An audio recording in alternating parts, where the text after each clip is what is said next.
boycott des dates algériennes au Maroc, des quintaux détruits à Casablanca. Cela devient une tradition. Chaque mois de Ramadan, une campagne de boycott des dates algériennes est organisée au Maroc. Cette année encore, dans une conjoncture de crise entre le royaume chérifien et l'Algérie, la date algérienne n'est pas la bienvenue. En effet, la campagne de boycott est lancée par des internautes marocains et des responsables et partis politiques abondent dans ce sens au nom du contrôle de qualité. Plus concrètement, plusieurs quintaux de cette denrée ont été détruits à Casablanca. La date algérienne arrive au Maroc malgré la fermeture des frontières et la rupture des relations diplomatiques et commerciales entre les deux pays.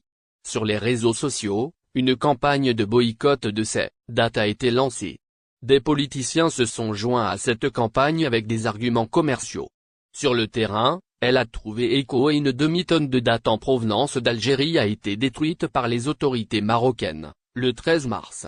La raison invoquée, c'est l'illégalité de l'opération d'importation. Le propriétaire de l'entrepôt n'aurait pas, selon la presse locale, les autorisations, prouvant le caractère légal de l'importation. Cependant, au-delà de ces papiers administratifs, d'autres raisons sont invoquées dans le royaume. Boycott des dates algériennes cancérigènes, appellent certains, alors que d'autres parlent de concurrence déloyale et certains donnent une portée politique à cette opération de boycott.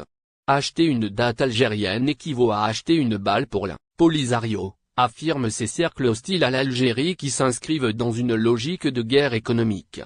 Cependant, les Marocains ne rentrent pas tous dans ce jeu.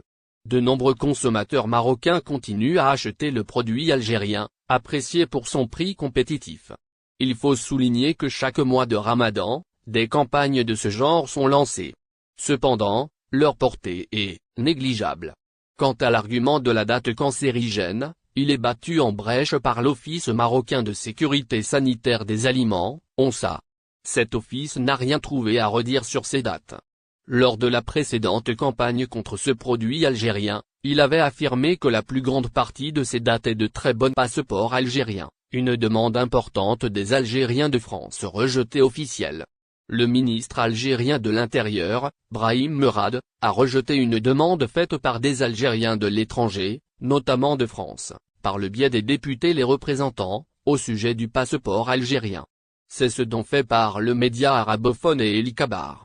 En effet, le dit responsable a récemment déclaré que la loi relative aux titres et documents de voyage en Algérie ne comportait pas de dispositions exemptant les membres de la communauté résidant à l'étranger de montrer des passeports algériens à leur entrée dans le pays.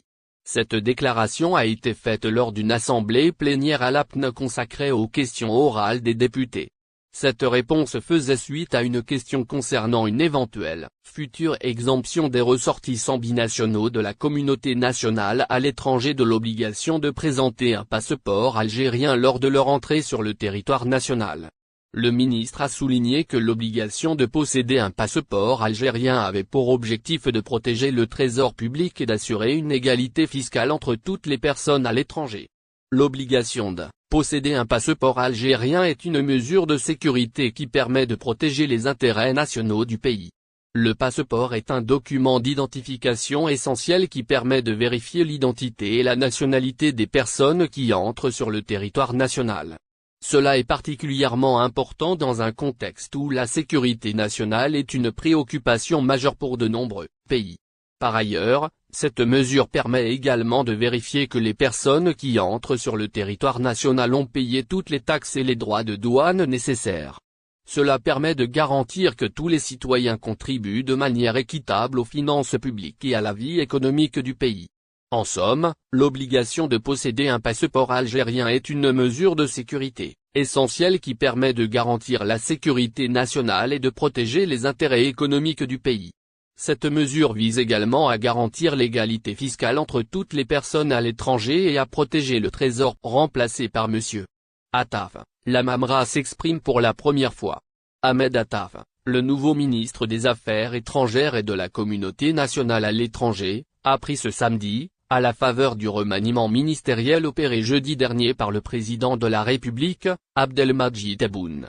Dans une déclaration à la presse en marge de la cérémonie de passation de consignes qui s'est déroulée au siège du ministère, en présence des cadres du secteur et responsables d'établissements sous tutelle, Ramatan Lamamra s'est dit que l'expérience et les compétences de son successeur vont donner un nouvel élan au secteur, l'assurant de tout son soutien dans sa nouvelle mission.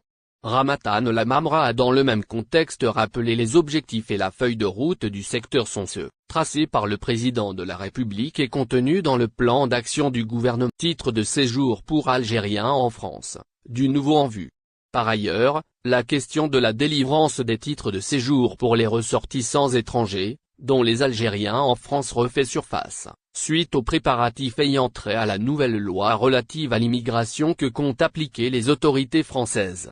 Ainsi, les décideurs français envisagent de procéder à la création d'un titre de séjour métier en tension, afin de favoriser le recrutement de travailleurs étrangers, notamment en situation irrégulière dans les secteurs qui peinent à recruter, comme l'ont plaidé dans Le Monde le ministre du Travail Olivier Dussopt et le ministre de l'Intérieur, Gérald Darmanin. Cela concerne entre quelques milliers et quelques dizaines de milliers de personnes, a précisé le ministre du Travail sur France Info en novembre dernier. Ce n'est pas un plan de régularisation massive, a signalé de son côté Darmanin. Nous souhaitons, tout particulièrement dans les métiers en tension, comme ceux du bâtiment, que le travailleur immigré en situation irrégulière puisse solliciter la possibilité de rester sur le territoire sans passer par l'employeur, a expliqué Olivier Dussopt, auprès du Monde. Cela permettra d'inverser le rapport de force avec quelques employeurs qui peuvent trouver un intérêt à ce que leurs salariés soient dans une situation d'illégalité, a-t-il détaillé. Selon le ministre du Travail, ce titre de séjour spécifique sera là pour régulariser une situation parce qu'on démontre qu'on travaille dans un métier en tension.